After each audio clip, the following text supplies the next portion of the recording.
Bonjour, je m'appelle Joanne Corbeil, je suis médecin vétérinaire praticienne en physiothérapie animale. Dans un moment, je vais vous faire la démonstration d'un exercice passif qu'on appelle PROM, pour Passive Range of Motion. Autrement dit, ce sont des mouvements passifs de pleine amplitude qu'on exécute avec les articulations du chien. Ce genre d'exercice passif a beaucoup de bénéfices au niveau articulaire.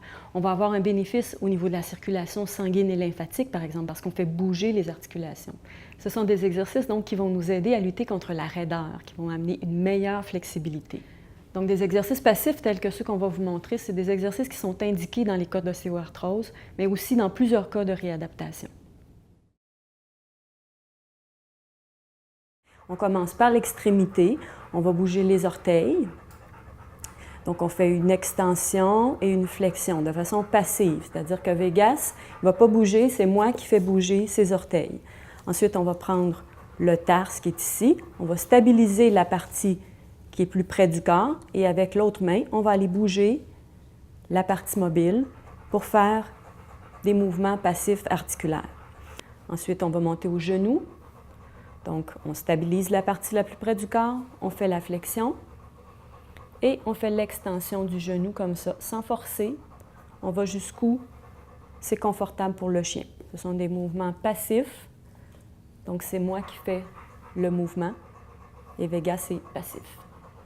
Ensuite, on va aller au niveau de la hanche. Donc, on va fléchir la hanche vers l'avant. Puis, on va aller en extension vers l'arrière. Donc, on fléchit et on s'en va en extension. Donc, on fait chaque articulation séparément avec des mouvements passifs de flexion et d'extension. On peut faire la même chose, évidemment, avec le membre avant, avec sa patte avant. On commence par les orteils en avant. On fait l'extension et la flexion des orteils. Ensuite, on va aller au carpe. On fait une flexion du carpe, une extension comme ça, en stabilisant la partie qui est la plus près du corps. On fait bouger la partie la plus éloignée. On amène les orteils presque jusqu'à toucher son bras, quand c'est possible. Dans le cas de Vegas, c'est possible. On fait la flexion, l'extension comme ça. On va ensuite au coude. On fait la flexion du coude. Oh, Vegas, ça ne fléchit pas beaucoup son coude parce que c'est un vieux chien, il y a beaucoup d'arthrose dans son coude. Alors, je ne peux pas le fléchir beaucoup son coude, ni l'amener beaucoup en extension. Alors, je fais des petits mouvements comme c'est permis, comme c'est toléré par le chien. Ensuite, on va aller plus loin à l'épaule. À ce moment-là, on va fléchir l'épaule et amener l'épaule en extension. Cette fois-ci, Vegas me laisse faire parce que son articulation, elle est plus en santé, celle-ci. Donc, idéalement, on fait une dizaine de répétitions par articulation et on fait les 4 membres. Alors, des mouvements passifs, on peut les faire aussi avec les chats.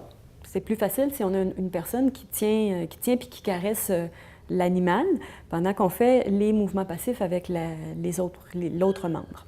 Alors, on fait, comme on disait tout à l'heure, des flexions et des extensions de toutes les articulations. Donc, dans tous les cas, si vous avez des questions, je vous invite à consulter votre vétérinaire et merci beaucoup d'avoir écouté cette capsule.